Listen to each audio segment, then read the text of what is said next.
그 글이 신문에 연재된 적이 있었는데 그 뭡니까 스포츠소년이라는 신문에 무려 71회나 연재물을 실었습니다. 2002년 8월경부터 실기 시작했는데 연재물의 제목은 보물을 쫓는 사람들 하는 제목으로 백주는 본인이 기고한 글이고 그 글 내용 보면은 일제 어뢰공장의 실체를 확인시켜줍니다.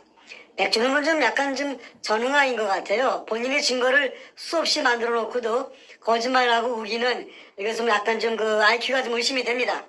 세 번째, 탁종수라는 사람이 등장하죠. 그 탁종수가 자필로 쓰고 확인을 한 도굴 확인서를 보여주실 것입니다. 그 외에 수많은 결정적인 증거들을 공개하겠습니다.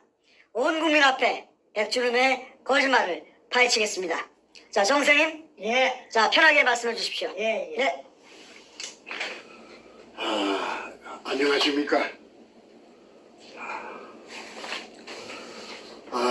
6월 1일부터서 오늘 7월 28일까지의 사이에 약 20여 차례 금도구를 폭로하는 방송을 내보냈습니다. 이 타키트의 대상은 노무현과 문재인, 도굴단의 두목 백주놈이 제의 타깃입니다. 부수적으로 근영의 서경석을 종교 깡패라고 제가 말했습니다. 도굴단을 협박해서 한 다리 끼고 일부를 빨아먹었다고 저는 생각하고 있습니다. 그러나 이런 무서운 사실을 폭로하였음에도 아무 반응이 없다는 사실은 금도굴이 진실이기 때문에 항변의 말을 못하고 있다고 봅니다. 사실무근이라면 당장 명예훼손동으로 고소를 하여야 했는데도 불구하고 꿀먹은 봉오리로 등장하지 않는 것은 자신들의 행위가 더욱더 크로즈업될까 두려웠기 때문이라고 봅니다.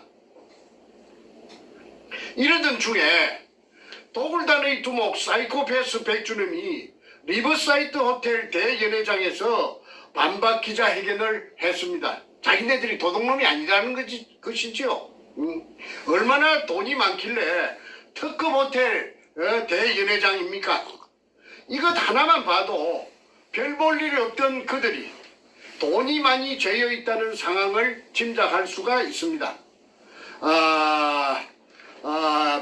백주놈의 우편에는 좌편에는 소도둑놈처럼 생긴 저 인상이 아주 소도둑놈 같은 그 김성태란 인간이 앉아 있고 또 그 옆에는 용산역 앞에 깡패 해병대 출신의 탁종수, 그 다음에 도굴 2번 두 번째 도굴범 금도굴의 다이버 대장 최상훈 등이 맨 왼쪽 끝에 앉아있죠.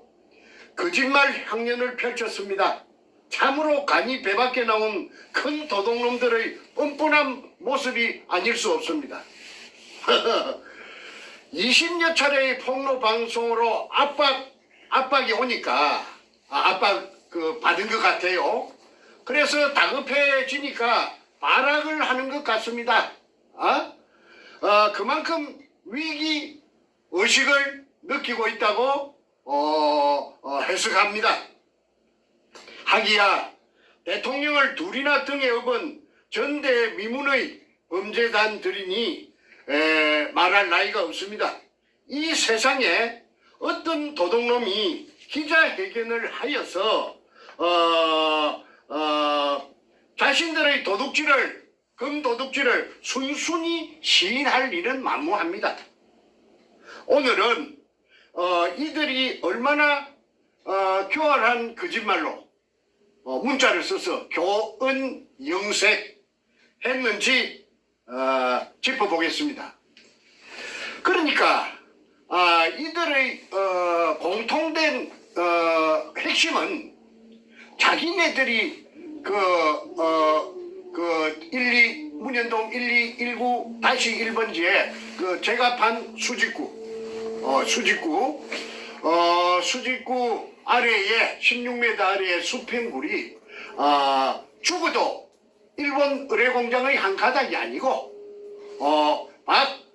박수홍이 실패한 굴로서 제가 그거 거짓말을 해가 사기쳤다는 것이 처음부터서 끝까지 그 교활한 거짓말입니다. 이래가지고 제 인생 16년이 몽창 날아가 버렸어요. 그래서 이제 지금부터 그들의 거짓말이 얼마나 교활한지 증거를 하나하나 제가 밝히도록 하겠습니다. 먼저 백준엄, 김성태, 그 다음에 탁종수가 그게 나와가지고 내가 가만히 보니까 안절부절해요. 그거는 바로 이 종이 때문에 그렇습니다. 자신이 써놓은 이 종이 확인서, 이 탁종수 제일 밑에 있죠. 이름이 있고 주민등록번호가 있습니다. 그리고 지장이 있습니다. 이거는 감정해보면 당장 알 수가 있습니다. 오리발을 낼 수가 없는 것입니다. 내용을 읽어주시죠. 예. 본인 탁종수는 2002년 5월 중순경 평소 알고 지내던 백준엄으로부터 부산시 문현동 소재 일제 지하 의뢰 공장에 금이 가득 찼다고 하여 투자를 요청하기에 일금 5천만 원 정을 투자하고 백준엄에게 투자하고 그 후 현장에 여러 번 가서 지하 물속에 잠긴 굴속을 확인하였고 바로 열고 비디오 테이프 포함 그 뒤 6, 7, 8월 말까지 도굴 작업을 한 사실을 알고 있습니다. 그 당시 본인은 김홍랑 남편 이름으로 문현동 땅을 매입하여 모든 게 순조롭고 합법적인 절차를 거친 줄 알았다. 그러나 그 뒤 백준엄은 본인에게 형님 모든 게 시간이 가면 고생 끝이니 죽지 마시고 기다리시기만 하면 내 인생 책임지겠다고 하여 이날까지 기다리고 있었던 사실입니다. 본인은 백준엄이가 그 당시 금을 도굴하여 숨긴 것으로 확신합니다. 이유는 백준엄이가 100%로 금이 있다고 하여 믿고 투자했던 것입니다. 2004년 9월 14일 탁종수 480810-1010711 추가문 본인이 처음 투자를 할 때 문현동 지하 동굴내를 촬영한 비디오 테이프도 보았고 그 당시 테이프상에는 일본군이 쓰던 마대 자루가 차곡차곡 빼곡히 있었기에 본인은 그 속에 들어있는 것이 금이라는 백준엄이 말을 액면 그대로 믿었던 사실입니다. 이에 확인서를 첨부합니다. 2004년 9월 14일 탁종수 지장을 딱 찍어놨습니다. 지장이. 이 지장 감정하면은 탁종수 필적 감정하면은 이거는 탁종수가 썼는지 사실 여부를 알 수 있습니다. 2004년 9월 14일입니다. 그 다음에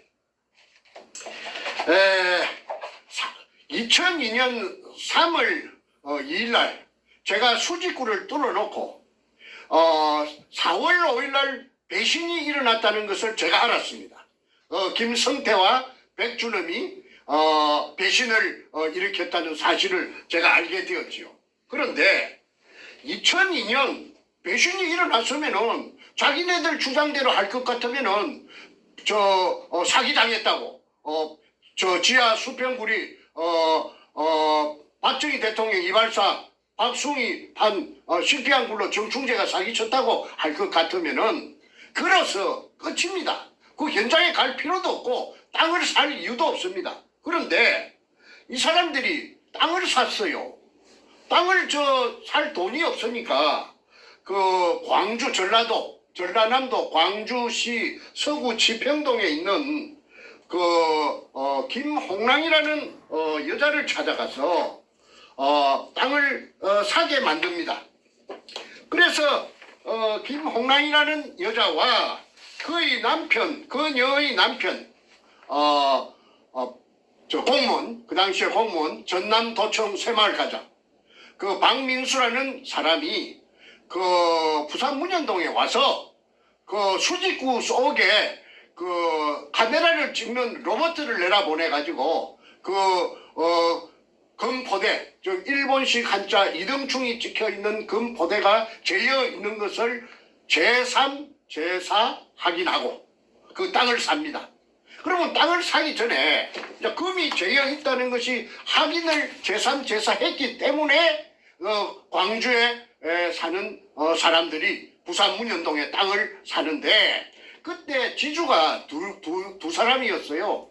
한 사람은 지분의 65%, 100분의 65%를 가지고 있는 조규혜라는 사람이고 50년생.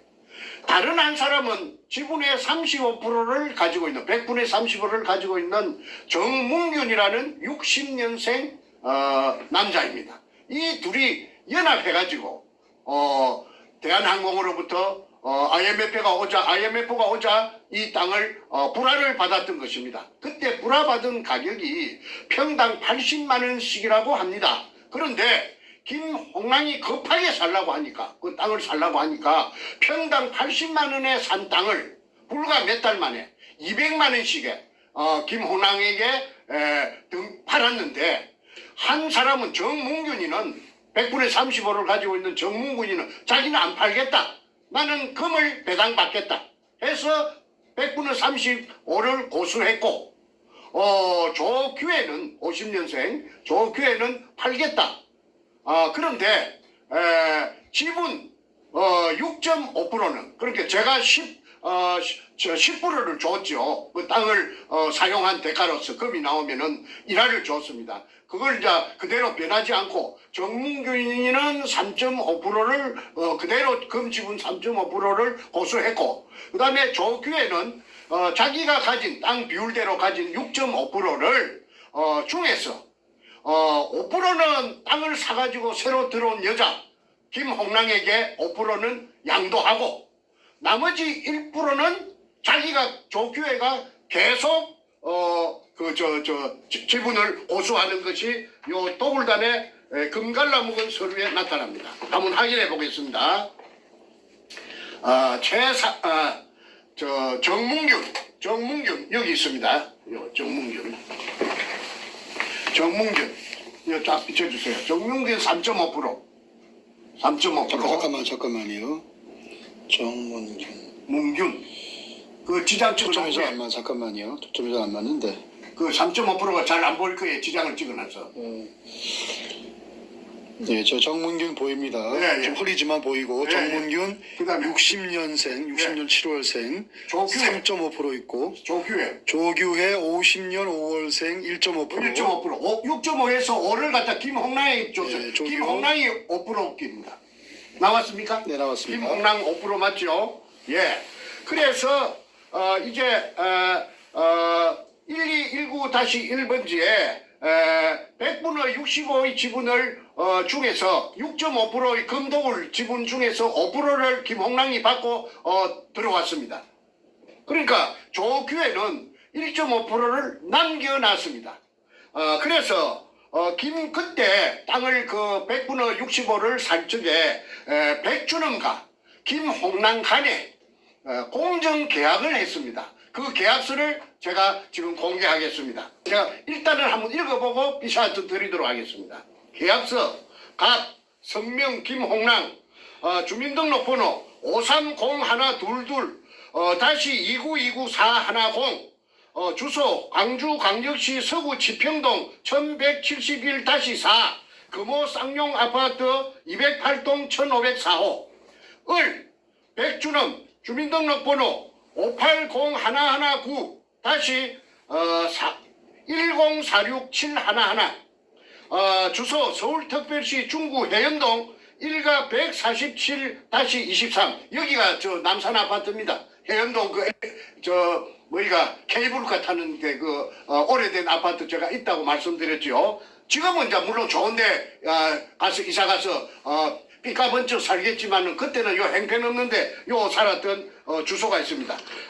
남산 아파트 615호 상기 2는 부동산 가로 열고 부산광역시 남구 문현사동 1219-1 및 5필지 등 토지 553평 1827제곱미터에 대한 토지 소유자와 한시 사용권자의 쌍방 협약에 대한 계약임 제1조 토지 양도의 권리 토지의 소유자는 김홍랑 이하 갑이라 함이며 이는 백준엄 이하 을이라 함의 희망적인 정보에 의해 갑이 판단한 바 그 실질적인 토지의 미래성 및 기타 사항에 있어 가능성을 실사하여 타진하고 매입했으며 이제 금이 있는 걸 알았다 이 말입니다. 의뢰공장이라는 걸 확인했다는 것이죠.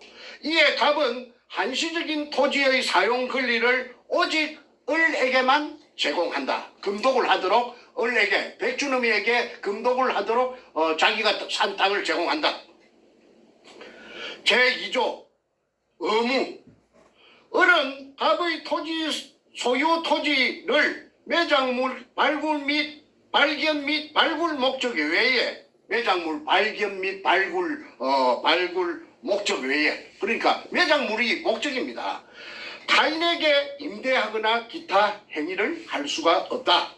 제3조 계약 준수사항 갑이 토지를 계약 후 3개월 2002년 4월 29일부터 7월 28일 이내에 그러니까 산 날짜가 4월 29일 날 계약금을 주고 샀는데 7월 28일까지 3달 안에 갑의 투자금 토지 구입비 가로 열고를 2배로 산정하여 2배 곱절로 3달 만에 땅값을 2배로 뻥튀기 해갖고 산정하여 을이 갑에게 지급하면 백준엄이 김홍남에게 지급하면 김홍남은 지급 당일 무조건 백준엄에게 을에게 갑의 토지를 양도하여야 하고 이제 곱절로 상값에 곱절로 받고 3달 만에 곱절을 주면은 무조건 양도하여야 하고 백준엄 앞으로 만약 을이 약정 기일에 약속을 이행하지 못했을 시 돈을 곱절로 주지 못했을 때는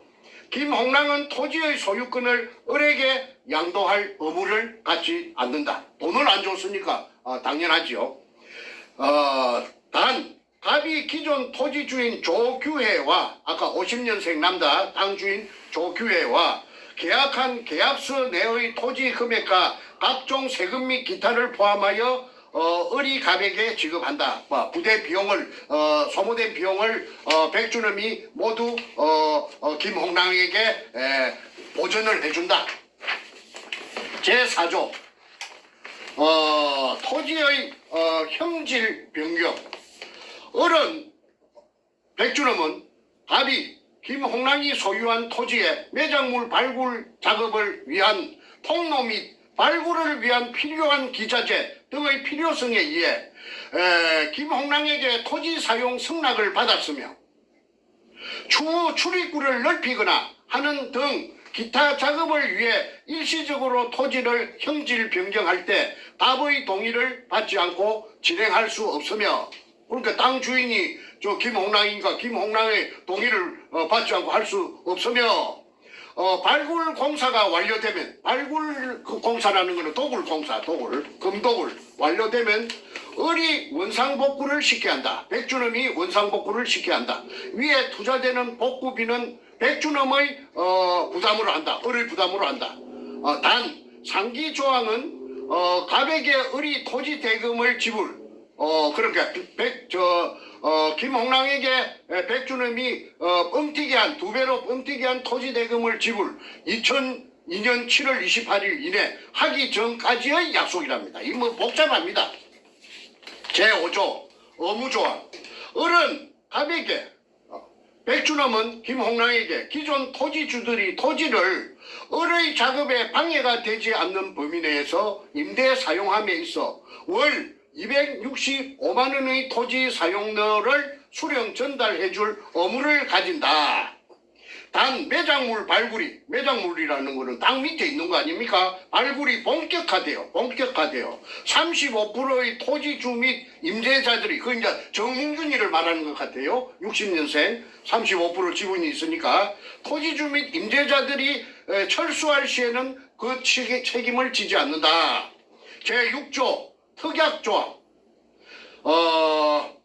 김홍랑은 계약 기간 동안 백준엄 을의 사전 동의 없이 토지를 제3자에게 매각이나 설정 및 기타 등 을의 발굴 사업에 도굴 사업, 발굴 사업이 이제 도굴 사업입니다. 발굴 사업이라는 것은 그 가로 열고 도굴 사업이나 마찬가지죠. 지장을 줄 수 있는 행위를 절대 할 수 없다. 그러니까 도굴 하는데 그 땅 주인이라고 방해하면은 안 된다. 단 상기 조항은 김홍랑에게 백준엄이 토지 대금을 지불하기 전까지의 약속입니다. 또 못을 쳐놨습니다. 제7조 해약. 공계약은 갑과 을이 서면 합의 후 공정에 의해 해약할 수 있으며 한쪽의 일방적인 해약은 불가하다. 제8조 발굴회사의 주식 지급. 갑은 발굴회사는 이거 도굴회사입니다. 포세이돈 살베이지라고 5월 13일 날 2002년 5월 13일 날 남포동 그 피닉스 호텔에서 창당 발긴 대 겸 1회 주주총회를 했다는 것을 엊그제 말씀드렸죠. 그걸 말하는 것 같습니다. 갑은 을이 행하는 모든 영리 행위에 관한 동등한 자격을 갖춘 자로서, 그러니까 김홍랑은 백준엄이 행하는 모든 그 도굴의 이익을 보는 행위에 관한 동등한 자격을 갖춘 자. 그러니까 도굴이 공범이 되는 거지요. 을의 총괄 이익에, 백준엄의 총괄 이익의 5%를 보장받는 조건으로, 아까 도굴단 그 지장 찍어 먹는 그 배분 김홍랑 이름으로 5% 대가 있는 거 확인하셨습니다. 5%를 보장받는 100%를 보장받는 조건으로 을의 회사, 백준엄의 회사, 주 포세이돈 살베이지 가로 열고 인양 및 발굴회사, 발굴회사가 도굴회사입니다. 도굴을 목적으로 한 회사입니다. 주식 5%를 지급받고 등기이사로 정식 등재한다. 그러니까 도굴단에 정식으로 가입한다. 제9조 을의 권리행사. 을은 백준엄은 갑이 김홍랑의 소유 토지를 매매하는 행위를 제외한 모든 권리의 인공동굴의 발견 및 가로 열고 인공동굴의 발굴 및 매작물의 발굴 등. 박숭이 실패한 굴이라고 사람을 갖다가 삶아놓고는 주거끼리는 인공동굴의 발견 및 매작물의 발굴 이렇게 가로 열고 못을 쳐놨어요.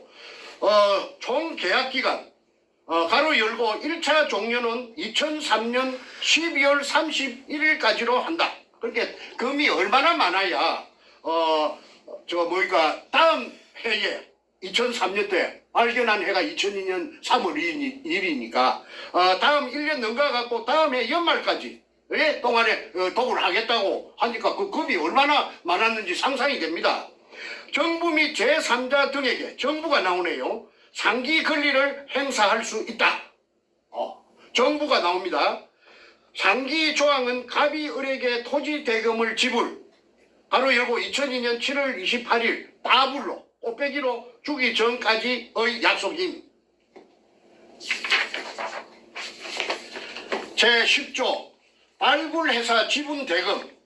을은 갑과 계약 후, 백준엄은 김홍랑과 계약 후 열흘 이내에 주 포세이돈 살베이지, 포세이돈 살베이지는 아까 말씀드렸습니다. 남포동 피닉스 호텔에서 5월 13일 날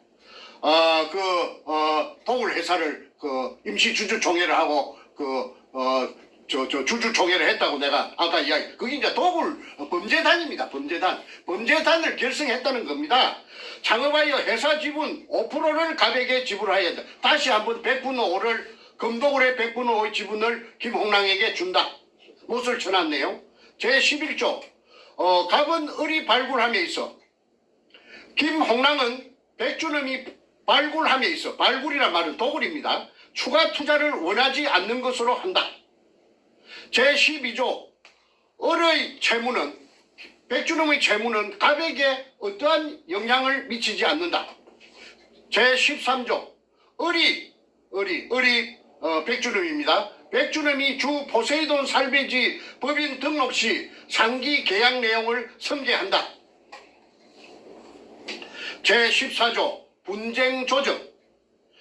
갑과 을이 계약서에 명시되어 있지 않은 일에 의한 분쟁에 있어 이 계약서에 없는 조항에 분쟁이 일어나면 조정에 대한 협상은 양측의 대표가 사회의 상식적인 수순을 밟아 해결하되 그래도 타결되지 않을 시에는 이 사건에 대한 분쟁의 해결은 서울지방법원으로 이의를 제기하기로 한다. 재판까지도 이제 염두에 뒀습니다. 제15조 마지막입니다. 갑과 을은 이 계약을 확인하기 위해 두 통의 계약서를 작성하여 서명 날인하고 공정을 한다. 2002년 4월 29일 갑 김홍랑 을 백준영 요 붙여주세요. 밑에 제일 밑에 도장 나오게. 2002년 4월 29일 김홍남 백준음 도장 찍혀 있습니다. 그 다음에 여기 이제 제일 표지입니다. 제일 표지입니다. 그게 공정 서류의 그 변호사 사무실에 가서 공정한 서류의 표지입니다. 그 다음에 이것이 이제 맨 마지막 자입니다. 부산광역시 연제구 거제 1동 세종빌딩 3, 4층 법무법인 신성 공정담당 변호사 강동규. 자, 김홍남과 백준음이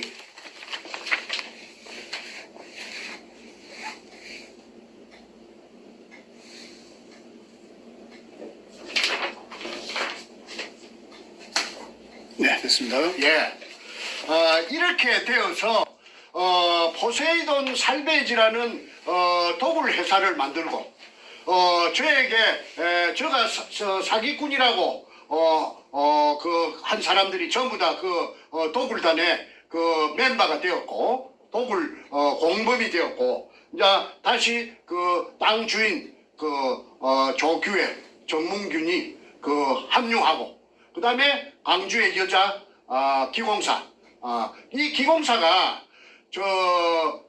청와대에 그 김대중 청와대의 부인인 그 이희호 전속 기공사라고 그런 소문이 파다했습니다. 그런데 이제 이렇게 땅을 사놓고 이제 본격적인 이제 도굴이 진행되었죠.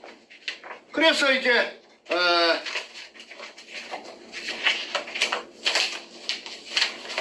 도굴 한 기구 요 좀 찍어주세요.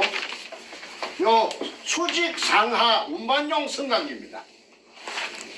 이걸 이제 그 우인치 시설을 해가지고 컨테이너 위에다가 천장에다가 이제 쇠막대를 용접을 해가지고 그게 우인치 시설을 해가지고 전기를 이어가지고 그 방금 그 기구를 가지고 그 금포대를 이동충이라는 그 금포대를 밤 새벽 3시까지 끄잡아 올렸답니다. 그래서 이거는 그 2002년 8월 말경에 현장에 제가 사람을 보내가지고 가니까 이 절벽 밑에 옹벽 밑에 널브러져가 있더랍니다. 벌겋게 녹을 뒤집어 쓰고 널브러져 갖고 있는 것을 찍었습니다. 그 다음에 자 아까 이제 다시 말씀드릴게요.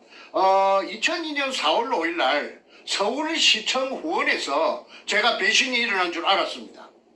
그러고 나서 그 사람들하고 저하고는 그 사람들은 도굴단이 되고 저는 쫓기는 신세가 그들로부터 쫓기는 압박받는 신세가 되고 손에 가진 정권은 없고 이제 이거 뭐이가 루비콘 강을 한번 건너가면은 다시는 이제 돌아올 수 없습니다. 만날 수가 없습니다.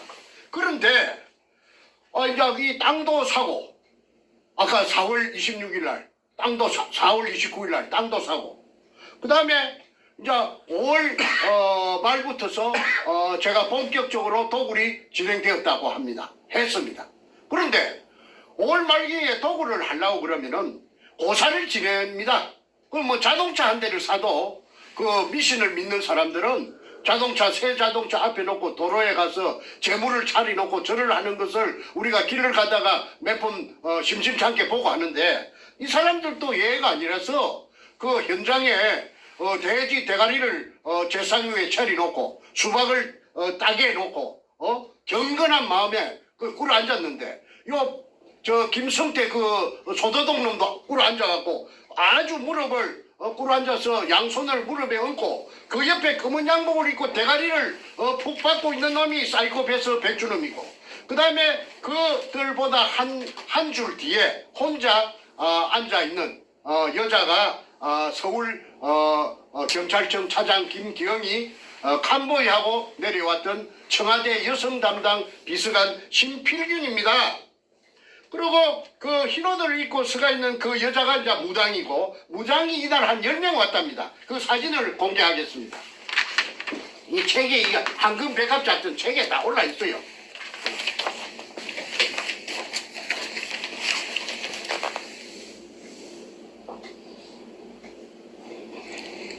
(2002년 5월 28일) 5월 28일. 문현동 발굴 성공을 비는 고사 장면, 책 143페이지에 나와 있습니다.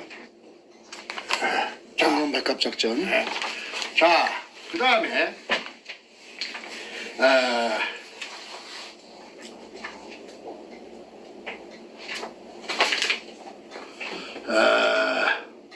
136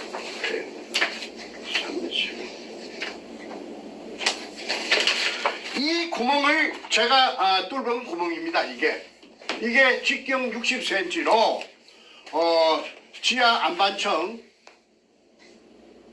16m를 뚫었는데 지하 4m부터서 물입니다. 그 물이 보입니다. 규격화된 KS 사다리 철물점에 파는 거 2m짜리 2개를 연결해야 그 수면에 도달합니다. 그래서 4m 밑에 붙어서 물입니다. 12m를 내려가야 수평물의 천정이 나옵니다. 사진은 문현동 기습작전 당시의 수직구에서 책 135페이지에 찍혀 있습니다. 황금 백합작전. 자, 그 다음에 엊그제 제가 말씀드렸는데 물이 올라오는 장면이 이 사진에 있습니다. 물이 3시간 반 동안 분출되었다는 그 사진이 있죠. 책 103페이지에 보시면은 분출. 수직굴 분수 분출 광경해서 3시간 반 동안 품었습니다. 물이 올라오는 사진이 물 기둥이. 매우 선명하게 찍혀 있습니다. 예. 자, 그다음에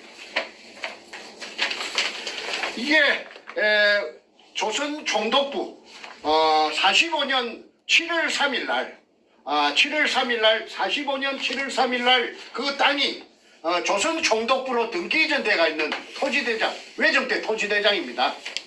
그 제일 왼쪽 하단에 조선 총독부 기자 주세요. 책 27페이지에 있습니다.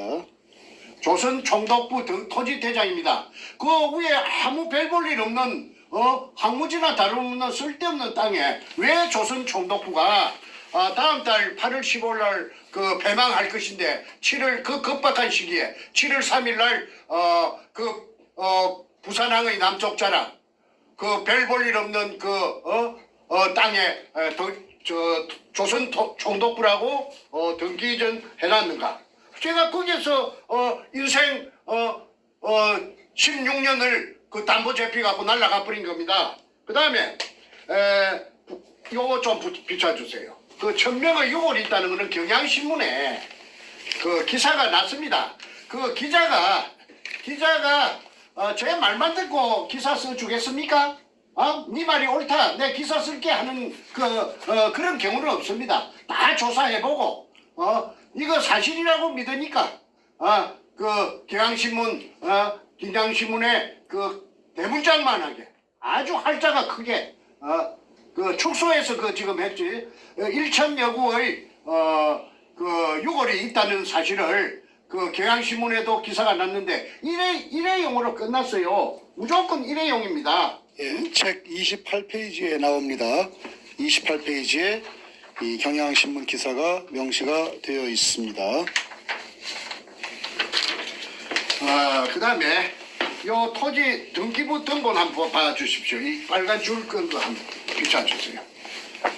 정문균이, 조규혜, 그 다음에 김홍랑, 그 등기부 등본에 나와 있습니다.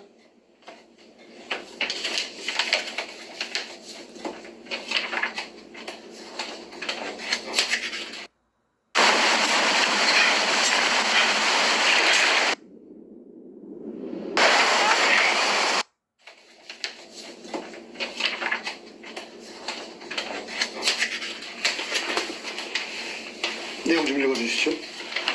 2002년 4월 29일 날 매매가 되어서 소유권이죠. 지분이 100분의 65. 소유자는 조규혜 50년생입니다. 500517. 부산 금정구 부곡동 경남 한신아파트 105동 2103호. 이 조규혜가 80만 원의 한진으로부터서 카알로부터서 불화받은 땅을 200만 원에 김홍랑, 아까 김홍랑 100분의 5 지분 가진 김홍랑이 있었지요. 요 좀 비춰주세요. 김홍랑.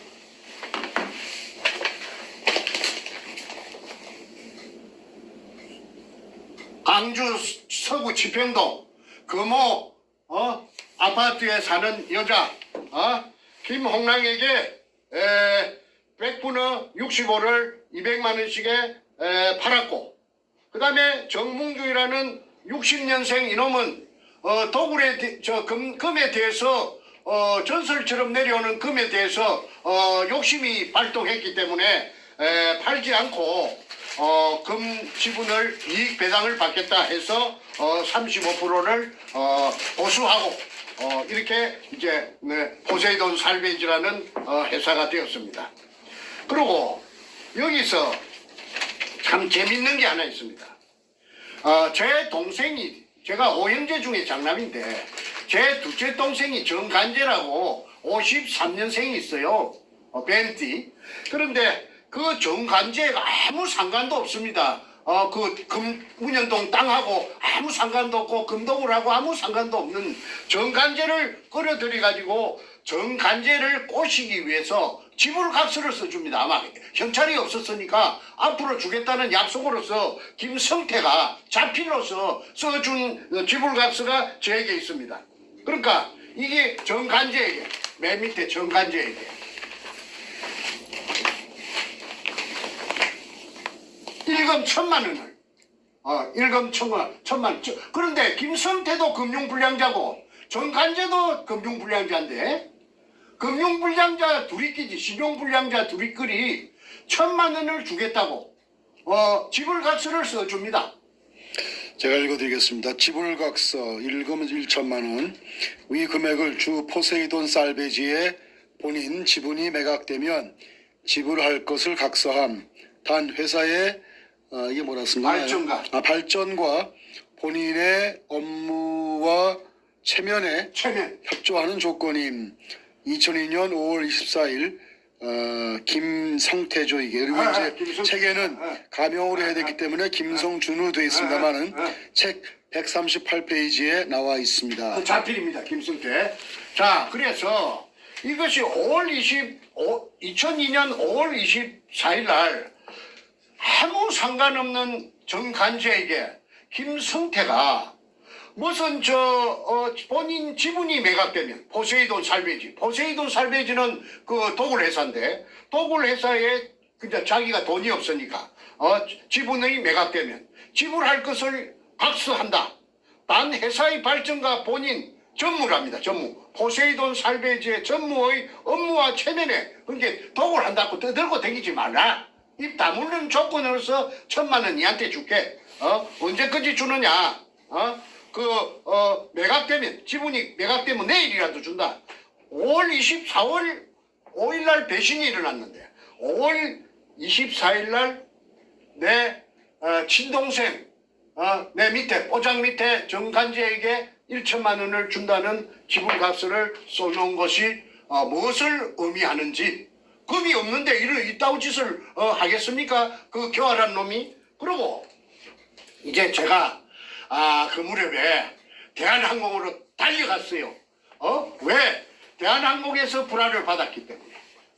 그 조규의 정문균이가. 그래서 내가 대한항공에 달려가서 내 기억하건대 31명의 그 이사가 있었다는데 IMF가 오면서 전부 다 날아가고 하나 남았는데 그게 노송성이라는 사람입니다. 소나무 송자, 이룰 성자. 이분이 그 상무를 했는데 관제 및 시설 담당입니다. 그러니까 기술직이지요. 기술직인데 저하고 이야기를 해보니까 다 알아듣더라고요. 내가 그 땅 문현동이란 말은 내가 안 했는데 그래서 이제 계약을 할 뻔하다가 대한항공하고 할 뻔하다가 그 홍콩 그 다음날 계약하자는 그 약속날에 홍콩 비행장에서 칼 하물기가 추락하는 바람에 그래서 그 무산이 된 적이 있습니다. 그랬기 때문에 노송성이라는 그 상무가 그 문현동인 줄은 모르고 그 어딘가에 있을 그 지하 의뢰공장에 대해서 세세하게 입력이 돼가 있는 상태니까 내가 그 사람을 찾아갔어요. 찾아가서 자 지금 부산 문현동 이제 문현동 갔습니다. 문현동의 의뢰공장이다. 그 사람이 놀랬지요. 그래서 그 도굴이 일어나고 있는 과정을 설명하니까 그분이 야 그러면 좋다. 이거 어마어마한 일인데 우리가 그 땅을 갖다가 다시 매입할 수가 있다. 우리가 다시 그 금이 나왔다면 우리 땅을 다시 매입해야 될 거 아니냐. 그 대신 조건이 하나 있다. 그 정 선생이 팠다는 그 수직구 밑에 그 일본 글자가 찍힌 항토색 마다리 포대가 그 속에 금이 든 것이 가득 찼다니까 그 사진 한 장만 찍어 온나.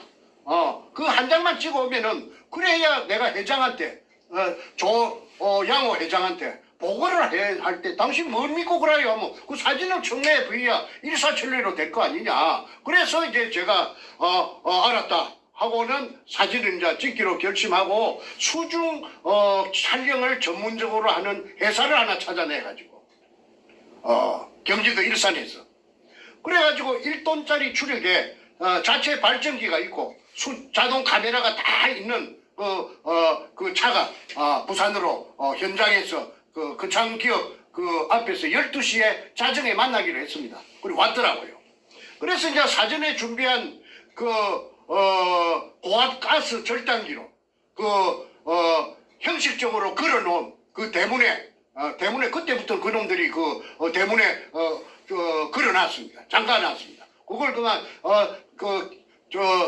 끼래는데 시간이 걸리니까 그만 고압 절단기로 가지고 절단하고 안에 들어갔습니다. 그때 한 30명의 청장년을 전부 태권도 유단자들인데 고수들인데 제가 동원해가지고 누구든지 방해 세력이 경찰은 말고 나타나면은 전부 대가리를 쪼개버리라.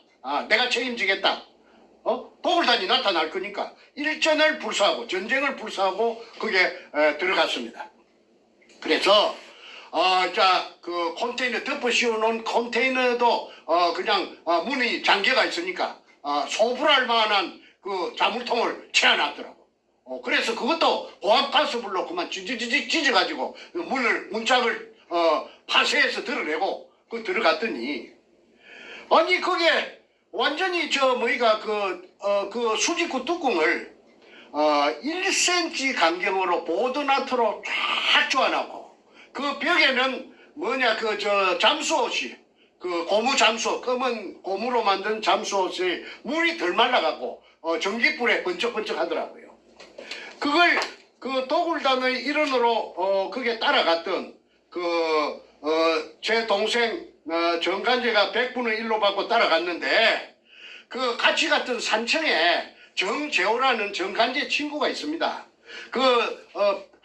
학벌이 시골에서 초등학교 나왔는데 이 사람이 자동차 고치는 기술자입니다. 근데 이 사람이 정간제하고 친구다 보니까 친구 따라 강남 간다고 그 부산 문현동에 도굴 현장에 같이 따라가서 종사를 한 적이 있습니다. 한 3달, 4달 동안 있었다고 하더라고요. 그래서 이 정재호가 이 도굴단에 폐행당하고 올라와가지고 그래가지고 얘가 저 희망이 뭐냐 하면은 자기가 어릴 때 꿈이 만화가가 되는 게 꿈이었대요. 그래서 만화를 많이 읽었는데 그림에 재주가 있는가 없는가는 몰라도 걔가 도굴단에 갔다 왔기 때문에 현장에 서너 달 있었기 때문에 그 현장의 상황을 그림으로 그려놓은 것을 제가 보여드리겠습니다.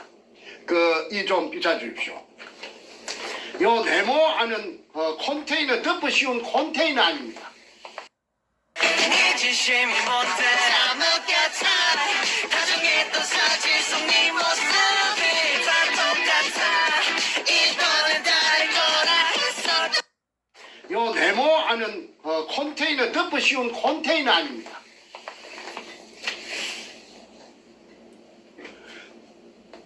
컨테이너 안에 이제 그 위에 보면은 그 고무 옷이 세 벌이라는 것은 요겁니다.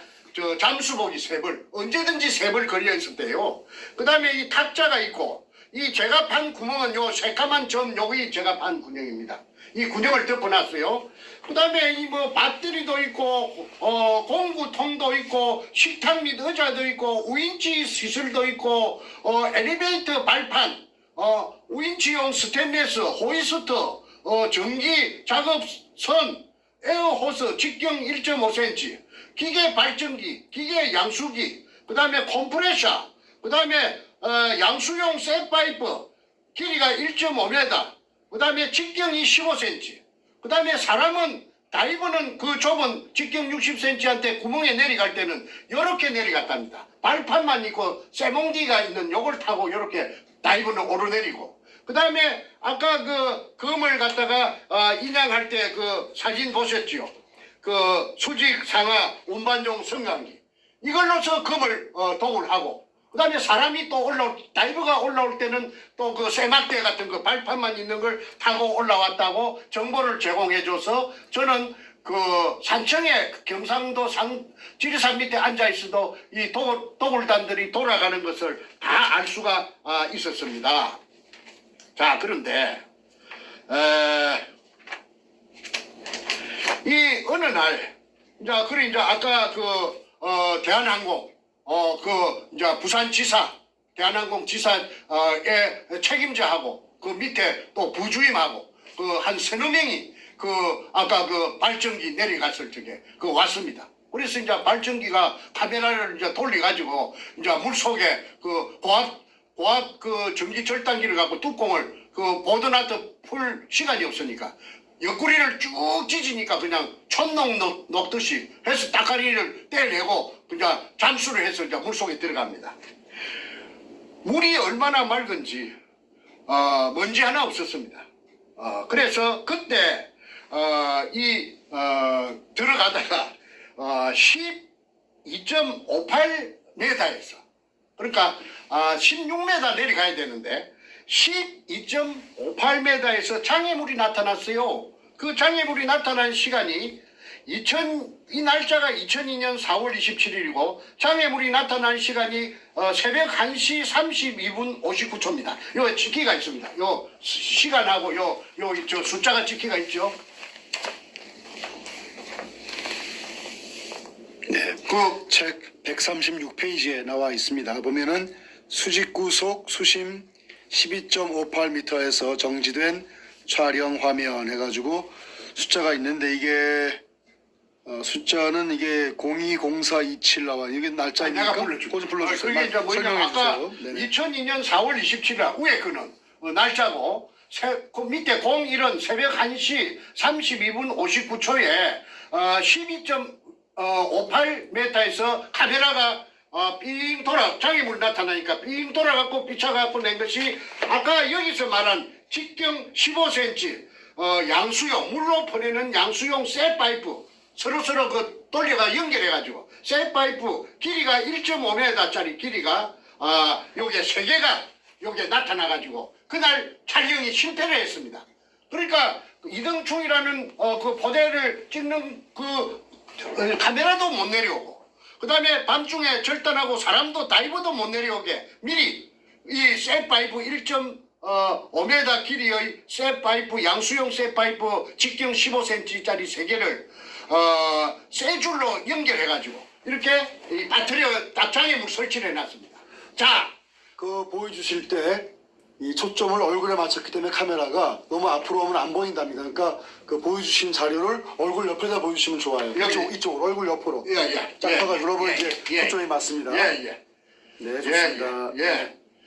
이걸 물속에, 이 깊은 물속에 금도 없는데, 돌만 있는데, 한주 소금 포대에 쓰레기만 있는데, 실패한 굴인데, 박숭이 실패한 굴인데, 왜 그 보드나 들어가지고, 철판을 해가지고, 드부시아, 집어넣고, 바느질 하듯이 촘촘하게 집어넣고, 그 다음에, 그 잠수복 쇠불이 벽에 걸려가 있는데, 물이 번쩍번쩍하며, 전기에 반사돼 가지고 그런 공구가 어지럽게 놓여 있었으며 그 다음에 이 장애물이 물속에 쇠통 3개가 카메라도 못 들어오고 사람도 잠수부도 못 내려오게 설치가 되어 있는가. 그래서 이 장애물을 어떻게 끄잡아냈던가 내가 알아보니까 힘이 센 역발상 기계쇠라고 했습니다. 그 백주놈이 옆에 앉아있던 머리 뽀글뽀글한 그 소도동놈 그 김선대 그놈이 보디빌딩을 해서 그 덩치도 크고 힘도 셉니다. 그러니